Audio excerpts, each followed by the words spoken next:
so today I'm going to be doing another revision video because you seem to love them. Thank you so much for all your lovely comments, all your great questions. Today I thought I would actually kind of answer a question I got a couple of times on the last few videos, and that was basically how to motivate yourself to revise. So if you're new here, I feel like I have to quickly fill you in.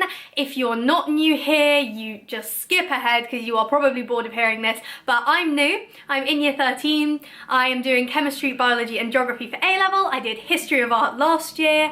For GCSE, I did RS, geography, drama and Italian as my extras, and I got 9 A stars and 1 pesky A. So the first thing I'm going to give you is some ways to motivate yourself, some some hardcore facts, things you can do to help yourself get started with that revision. And then after that, just some motivational words, because I enjoy motivationally speaking out my window to the entire road and the rubbish truck. So the first thing that may not help you to revise, controversial one, which is why I'm putting it first, get it out the way, is some people enjoy working with others. I don't. I do not enjoy people being around me when I'm revising. I find them, not even if they can be silent and I'd still find them distracting. So that's my personal choice, is that that doesn't motivate me. But for some people, having someone there who's also working might motivate you.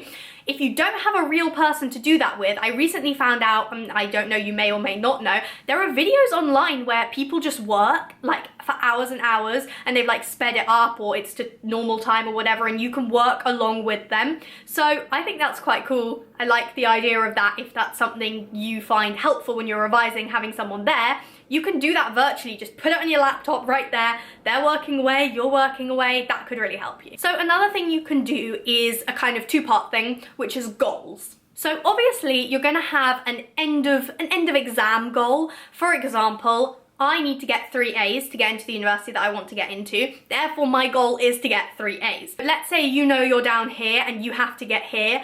You know that you have to put in that work. So a tip we were actually given in a revision kind of lecture seminar thing, which are normally really bad, but this one wasn't as bad as normal. One thing was to set a really specific goal actually helps you. So if you set a goal of getting an A, that's good, but the A boundary could be quite big. If you set yourself a goal of getting 85%, apparently some kind of study has shown that people do better, they reach their goal more than if they say, I want to get an A. So that might be something interesting. You can have a go if you want to. Just something I learned, something I thought I'd share. Now, the other prong of goals is kind of setting very loose day goals. Now, loose is implied quite heavily here. Don't be rigid about what you want to get done in a day. That's when I find myself demotivated for the next day, is when I know I haven't done as much as I want to do, because you're going to get stressed out if you don't reach those goals.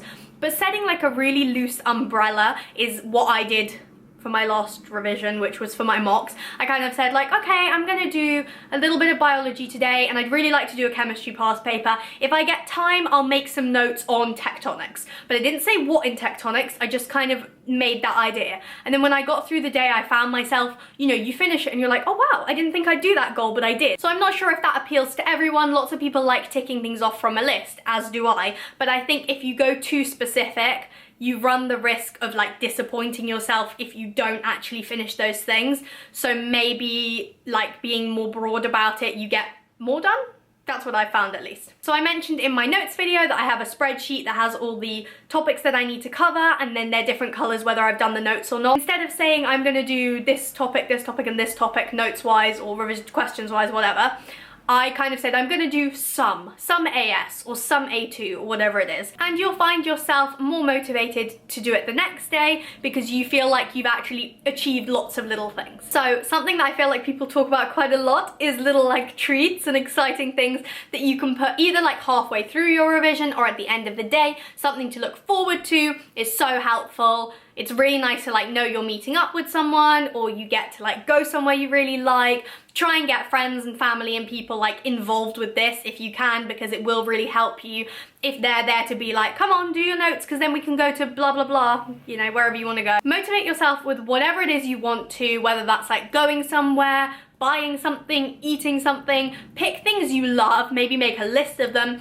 and somehow slot that into your days, your weeks, whatever it is. And that also goes for right at the end of your exams.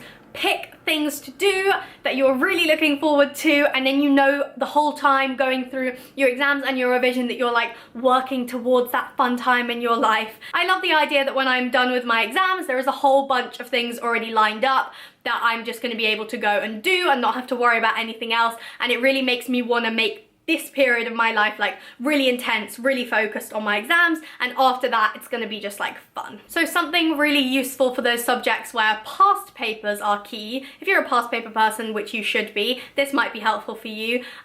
Set one at the end. Say that you're going to do a past paper at the end of your day or at the end of your 2 days, and that way you're kind of motivated to do the work for it, because if you don't, it's a waste of a past paper and you're not going to get a good mark, and like that's not fun. So kind of motivating yourself by doing past papers at the end might help you revise content in the day. And my final tip is don't fill your whole day up. I know I am not one for a revision timetable, so I wouldn't really do this anyway because I just do it like as and when I do it. But if you do have a timetable, don't fill the whole day. You just won't want to get out of bed in the morning. It's not worth it to do that little bit of extra revision. Like, it's not worth it. You'll stress yourself out. You'll get too tired. You have to keep going for a really long time, especially for GCSEs. You start really early and you finish quite late from memory, and like it's not fun to like fill your whole day with stuff. You will get too tired. So try, and even if it's like the morning off, the afternoon off, a little break, now we're going out here, whatever, it will make you feel so much better about the work you have to do. Trust me on this one, just trust me. Okay, so now just some like words of things that came into my head when I was planning this video. So if you find it difficult to do things for yourself, then find someone who you can kind of make proud by doing it. So if you find it difficult to do it for you because you find like, oh, I just don't care enough, I hate this subject, I don't care, think of someone who you could make proud by doing it. If you have someone in your life maybe who you like particularly look up to, you might want to make them proud with what you're doing, and I do find that that can help me sometimes. And I do think that it's really important to know that you're working towards something bigger than just, ugh, these notes are so stupid. Like, the notes are stupid, the exams are stupid. Like, I agree, like, I don't like them. I don't enjoy, like, having to learn so much stuff, but I know it's for something, and knowing it's for something makes me do it a little bit more. I found it difficult younger down in the school. It's like, I'm doing all this work, like what is it even for? It's a complete waste of my time, but it's not when you get to the later stages, because you're working towards something like really cool, really interesting, and like I'm so excited to go and do my course. So fingers crossed that all works out, and I think the only way that I can ensure that that happens, obviously lots of things could happen, but the only way I can actually ensure that that happens is doing the work. So it's not very long that you have to revise.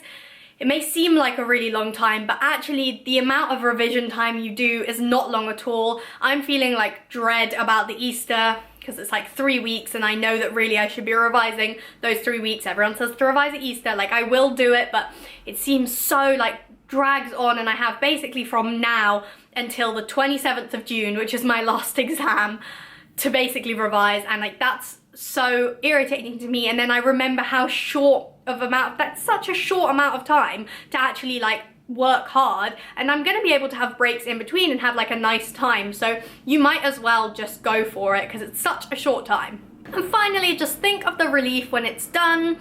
Working really hard and then just like finishing, it feels so good. Not working hard and then finishing doesn't feel as good. You feel a bit like worried even if you don't feel worried. It's just not as rewarding as like working hard and being able to stop and be like, whew, that was a lot of work, but I did it. So I really hope that this video helped you out in some way, and good luck with whatever it is you're doing. Check out my other videos if you're interested. I've got some notes, tips and tricks, and some A-star tips and tricks. And if you have any requests, remember to put them below. I would love to answer your questions, so pop those below too, and give this a thumbs up if you like these kind of videos. I will see you very soon. Bye!